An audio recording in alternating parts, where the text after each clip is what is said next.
दोस्तों बचपन से ही हम क्रिकेट को बड़े शौक से खेलते और देखते आए हैं। भाई अगर तो आप 90s से क्रिकेट फैन हैं तो आपको याद ही होगा कि उस दौर में क्रिकेट आज से जरा हटके था।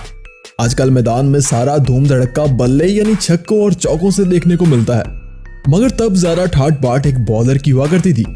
माना कि तब भी कुछ निडर बल्लेबाज बेखौफ होकर मैदान में उतरते थे, मगर वो बॉलर का दबदबा ही था जो कई सालों तक कोई भी बैट्समैन डबल सेंचुरी नहीं बना पाया था। लेकिन वक्त के साथ साथ बल्लेबाजों का हौसला बढ़ता गया और बात 150, 180 और फिर 194 तक जा पहुंची। पाकिस्तानी ओपनर बैट्समैन सईद अनवर का 194 का हाईएस्ट स्कोर 13 साल तक एक वर्ल्ड रिकॉर्ड रहा, मगर आखिर इस रिकॉर्ड को तो टूटना ही था जनाब। 2010 में पहली डबल सेंचुरी ने सारे रिकॉर्ड रीसेट करके रख दिए। तो दोस्तों आज हम आपको क्रिकेट की तारीख की 10 बेहतरीन इनिंग्स दिखाने वाले हैं। तो मैं आपसे कहूंगा कि वीडियो बहुत जबरदस्त है, एंड तक जरूर देखिएगा। पसंद आए तो लाइक कीजिएगा और शेयर कीजिएगा। तो चलिए शुरू करते हैं। नंबर 10। दोस्तों एक लेजेंड अपने कैरियर में कुछ ना कुछ ऐसा कारनामा तो जरूर कर जाता है जो हमेशा याद रखा जाता है। शुरुआत में क्रिकेट स्लो होने की वजह से बल्लेबाज हाईएस्ट स्कोर नहीं बना पाते थे, क्योंकि 250 के स्कोर को ही मैच विनिंग समझा जाता था। वर्ल्ड कप 1983 में इंडिया वर्सेस जिम्बाब्वे के इस मैच में इंडियन टीम की सूरत हाल स्कोर बोर्ड पर वही थी जो अक्सर फुटबॉल में नजर आती है, मतलब 7-4 और 9-5 के साथ स्कोर और विकेट साथ जारी थी।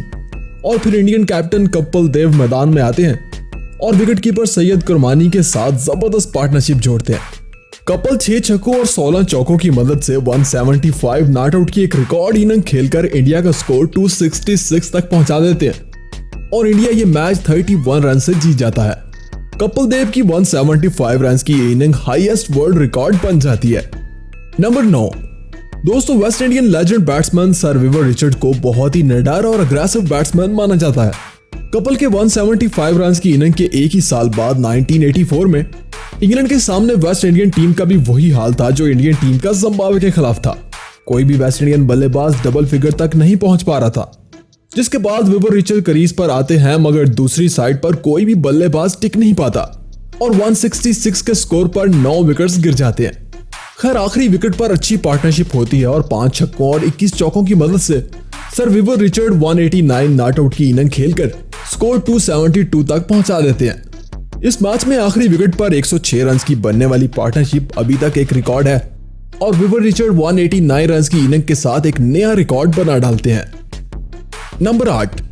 सर विवर रिचर्ड का 189 रन का रिकॉर्ड 13 साल तक कोई भी बल्लेबाज तोड़ नहीं पाता और आखिर 1997 में पाकिस्तान और इंडिया के दरमियान होने वाली सीरीज बहुत ही हॉट साबित होती है भाई साहब। एक तरफ मई के महीने का 45 टेम्परेचर और दूसरी तरफ कांटेदार सीरीज का प्रेशर, और इस प्रेशर सिचुएशन में पाकिस्तानी ओपनर बैट्समैन सईद अनवर का बल्ला आग उगलता है जनाब और 5 छक्कों और 22 चौकों की मदद से 194 रन की इनिंग एक नया रिकॉर्ड बना डालती है।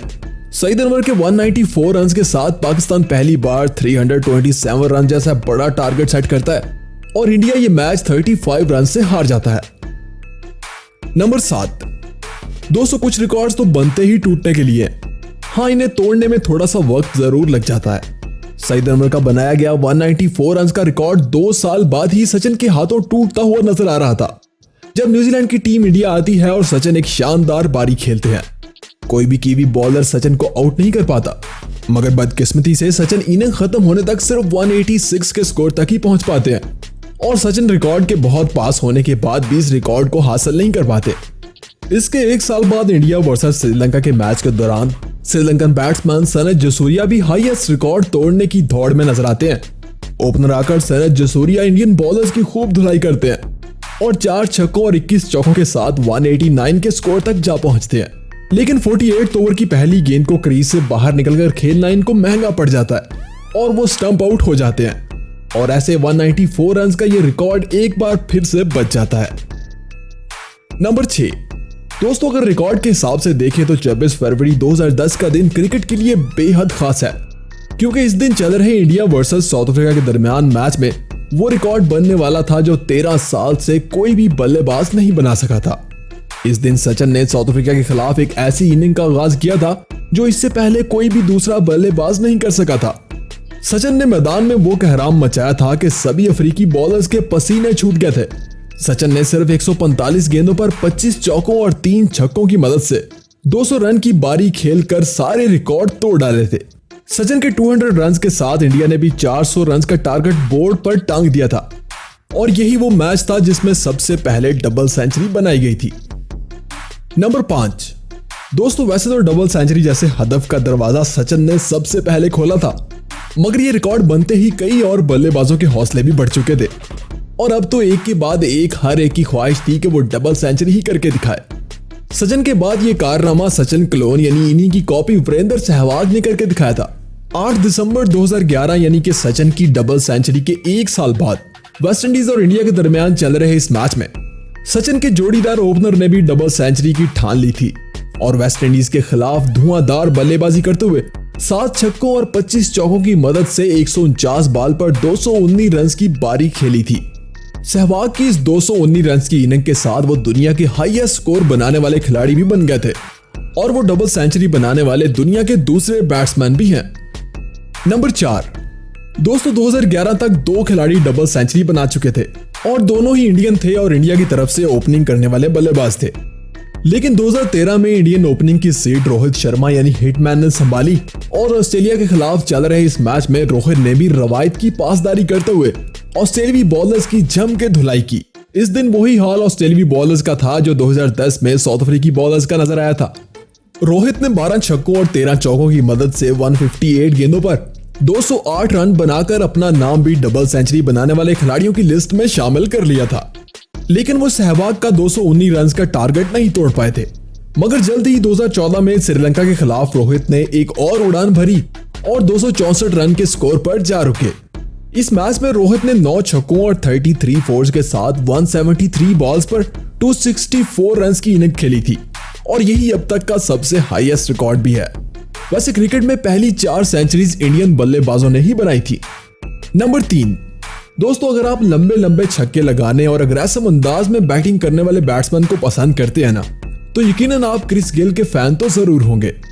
भाई साहब क्रिस गेल ने तो क्रिकेट के मैदान में कदम रखते ही अपनी अलग ही पहचान बना ली थी। इनका असूल है कि जितनी तेज गेंद हो उतना ही लंबा छक्का, इसीलिए इन्हें तबाही बल्लेबाज भी कहा जाता है। जनाब क्रिस गेल भी ऐसे खिलाड़ी हैं जो डबल सेंचुरी बना चुके हैं और गेल ने यह कारनामा 24 फरवरी 2015 यानी सचिन की डबल सेंचुरी के 5 साल बाद उसी दिन जिम्बाब्वे के खिलाफ वर्ल्ड कप मैच में बनाया था।